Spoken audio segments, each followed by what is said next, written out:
నమస్తే. Welcome to listen TV. Bangladesh ఈ మధ్య కాలంలో చాలామంది ఈ ఇష్యూ గురించి మాట్లాడుకున్నారు. బంగ్లాదేశ్ ప్రధానంగా మాట్లాడుకుంటే బంగ్లాదేశ్‌లో హిందువుల పైన దాడి విషయం గురించి ఎక్కువ చర్చ అయితే నడుస్తుంది.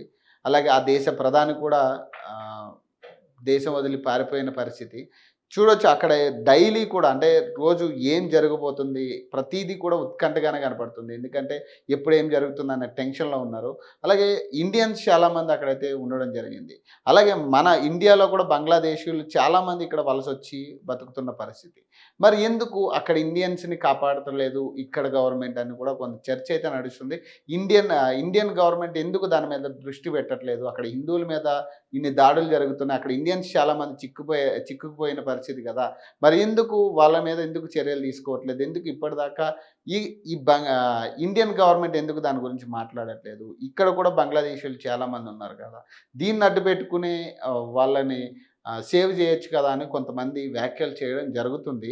మరి ప్రస్తుతం అక్కడ బంగ్లాదేశ్ పరిస్థితి ఏంటి? అసల బంగ్లాదేశ్‌లో ఏం జరుగుతుంది? ఎందుకు సెంట్రల్ గవర్నమెంట్ రెస్పాండ్ అవ్వట్లేదు దీని మీద? ఇవన్నీ కూడా తెలుసుకునే ప్రయత్నం చేద్దాం. ప్రస్తుతం బీజేపీ రాష్ట్ర అధికార ప్రతినిధి రాజు నేత గారు మనతో ఫోన్ లైన్‌లో ఉన్నారు. ప్రస్తుతం ఆయనకైతే ఫోన్ కలిపే ప్రయత్నం చేద్దాం. ఆయన ఏం చెప్తారో విందాం దీని మీద. ఎందుకంటే చాలా చర్చ ఏందంటే బీజేపీ నాయకులు హిందుత్వ పార్టీ అని చెప్తారు. హిందువుల్ని ఎంకరేజ్ చేస్తా ఉంటారు. మరి ఎందుకు ఈ పార్టీ ఎందుకు దాని మీద చర్యలు తీసుకోవట్లేదని చెప్పేసి చాలామంది వ్యాఖ్యలు చేస్తున్న పరిస్థితి. సార్ నమస్తే. హలో.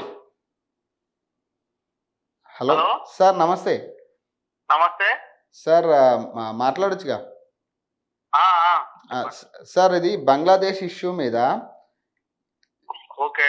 ఇండియన్ గవర్నమెంట్ ఎందుకు రెస్పాండ్ అవ్వట్లేదనేది ఒక క్వెషన్ ఉంది. మరి దానికి ఏం చెప్తారు మీరు? ఈరోజు బంగ్లాదేశ్ దేశ చరిత్రలోనే ఒక ఆహ్, ఒక చారిత్రాత్మకమైనటువంటి యుద్ధ వాతావరణం ఈరోజు అక్కడ తలపిస్తా ఉంది.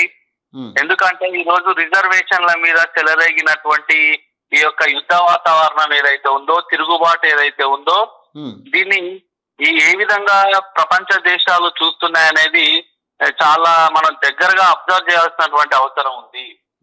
ముఖ్యంగా ఈ రోజు బంగ్లాదేశ్ దేశాన్ని స్వాతంత్రం కోసం ఎవరైతే పోరాటం చేసిరో వాళ్ళకు 30% రిజర్వేషన్లు ఇవ్వాలని చెప్పేసి గతంలో సుప్రీంకోర్టు చెప్పింది.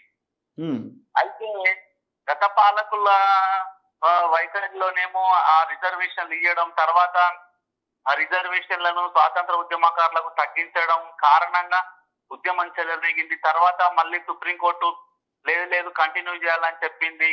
తద్వారా వివిధ విశ్వవిద్యాలయాలలో రిజర్వేషన్లకు వ్యతిరేకంగా ఉద్యమాలు రేగడం, వాళ్లకు ప్రజా సంఘాలు, రాజకీయ పార్టీలు మద్దతు తెలపడం కారణంగా ఈరోజు బంగ్లాదేశ్ లో ఒక యుద్ధ వాతావరణం తలపిస్తుంది రిజర్వేషన్ల దాని మీద. అయితే ఇప్పుడు ఈ రిజర్వేషన్లు బంగ్లాదేశ్ విముక్తి కోసం పోరాటం చేసినటువంటి ఉద్యమకారులకు ఇవాళ వద్దా అనేది ఇంకా సంక్షోభంలోనే ఉంది. అది ఇంకా వివాదంగానే మారుతున్నటువంటి పరిస్థితి కనబడతా ఉంది. మళ్ళీ వీళ్ళు కోర్టుకు పోతే ఎవరైతే స్వాతంత్ర ఉద్యమంలో పాల్గొన్నటువంటి కుటుంబాలు మళ్ళీ కోర్టులో పిటిషన్ వేస్తే కోర్టు 30% నుంచి 25% రిజర్వేషన్లను కుదించింది. సో దీనికి వ్యతిరేకంగా అనుకూలంగా పోరాటాలు జరగడం కారణంగా ఈ రోజు మీరు చూసిరు ఎన్నో టీవీలలో వార్తాపత్రికలు వచ్చింది. సాక్షాత్తు ఆ దేశ ప్రధాని షేక్ హసీనా ఎవరైతున్నారో ఆ ప్రధాని బంగ్లాను ముట్టడించి లోపలికి చొరబడి ఆందోళనకారులు, ఉద్యమకారులు మొత్తం కూడా ఆగమాగం చేసినటువంటి పరిస్థితి మనం అందరం కూడా చూసినాం. ఇప్పుడు ఈ సంక్షోభ సమయంలో 100% భారత ప్రభుత్వము ఏదైతే ఉందో బంగ్లాదేశ్ లో మైనారిటీలుగా ఉన్నటువంటి హిందువుల కోసం 100% నిలబడుతుంది. వాళ్ళ కోసము, వాళ్ళని కాపాడడం కోసం 100% భారత ప్రభుత్వం ఆలోచన చేస్తా ఉంది. అయితే ఇంకొకటి, బంగ్లాదేశ్ లో జరుగుతున్నటువంటి అల్లర్లకు సంబంధించిన విషయాలలో వాస్తవానికి చాలా మంది మైనారిటీలుగా ఉన్న భారత హిందువుల మీద, తర్వాత సిక్కుల మీద, జైనుల మీద, బౌద్ధుల మీద అక్కడ Hmm. ఎవరైతే మైనార్టీలుగా ఉన్నారో వాళ్ళందరి మీద దాడులు జరుగుతున్న మాట వాస్తవం. అవును. దీన్ని ప్రపంచ దేశాలు మొత్తం కూడా ఖండిస్తున్నాయి.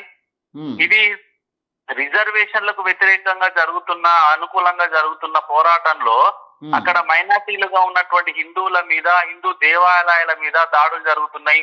ఉమ్, అలాగే హిందూ యూనివర్సిటీల మీద హిందూ సంస్కృతిని నాశనం చేయాలని చెప్పేసి అక్కడ కావాలనే ఈ అల్లర్లలో కావాలనే హిందూ వ్యతిరేక వాదాన్ని వినిపిస్తూ హిందువుల మీద హింసను చెలరేగొడుతున్నటువంటి ఎవరైతే హింసావాదులు ఉన్నారో right. వాళ్ళ మీద కఠినమైనటువంటి చర్యలు తీసుకోవాలి. మేము భారతదేశంలో ఉన్నటువంటి పౌరులందరూ కూడా ఇది కోరుకుంటున్నారు. భారత ప్రభుత్వం ఇప్పటికే విదేశాంగ శాఖ మంత్రి జైశంకర్ గారు ఆల్రెడీ బంగ్లాదేశ్ ఎంబసీతో మాట్లాడుతూ ఉన్నారు. అక్కడ పౌరులను రక్షించడం కోసం, భారత పౌరులను కానీ హిందువులను రక్షించడం కోసం, హిందూ దేవాలయాలను అక్కడ రక్షించడం కోసం అయితేనేంది, తర్వాత అక్కడ యూనివర్సిటీలను ఎక్కడైతే హిందూ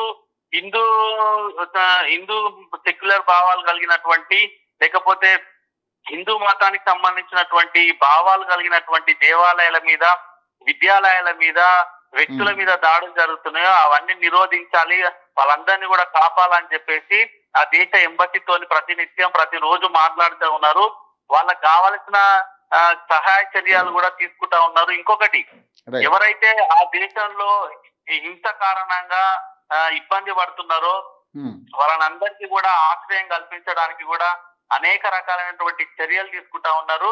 అతి త్వరలోనే నాకు తెలిసి ఆల్రెడీ గత ప్రధాని రాజీనామా చేయడం, మళ్ళా కొత్తగా వచ్చినటువంటి ఆయన యూనుస్ అనేటువంటి వ్యక్తి, ఎవరైతే నోబెల్ శాంతి బహుమతి తీసుకున్నటువంటి వ్యక్తి వచ్చారో, ఈయన వచ్చిన తర్వాత కొంచెం అక్కడ యుద్ధ వాతావరణం కూడా కొంచెం నెమ్మదించిందని అనే వార్తలు వస్తున్నాయి. కాబట్టి ఉమ్, ఒక నైబర్ నేషన్ గా, అంటే పక్కన ఉన్నటువంటి దేశంగా 4096 కిలోమీటర్ల అతి సుదీర్ఘమైన పొడవైనటువంటి సరిహద్దు కలిగినటువంటి భారత ప్రభుత్వం అక్కడ హింసను తగ్గించడం కోసం కృషి చేస్తా ఉంది. 100% అక్కడ జరుగుతున్న హిందూ మైనార్టీల మీద జరుగుతున్నటువంటి దాడులను ఆపడం కోసం ఎటువంటి ఆలోచనకైనా సిద్ధంగా ఉంది, కాపాడడానికి సిద్ధంగా ఉంది.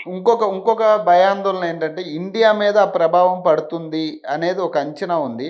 మరి దీనికి ఏం చెప్తారంటే ఈ భయాందోళన కూడా కొంత కారణం అవుతుంది. ఇండియాలో కొంచెం ఈ ఈ ఈ ఏదైతే సిచ్యువేషన్ వచ్చిందో ఈ సిచ్యువేషన్కి ఈ ఇండియా మీద కూడా ఎఫెక్ట్ పడుతుంది ఖచ్చితంగా అని చెప్పేసి కొన్ని ఆరోపణలు అయితే రావడం జరిగింది. మరి దీనికి ఏం చెప్తారు?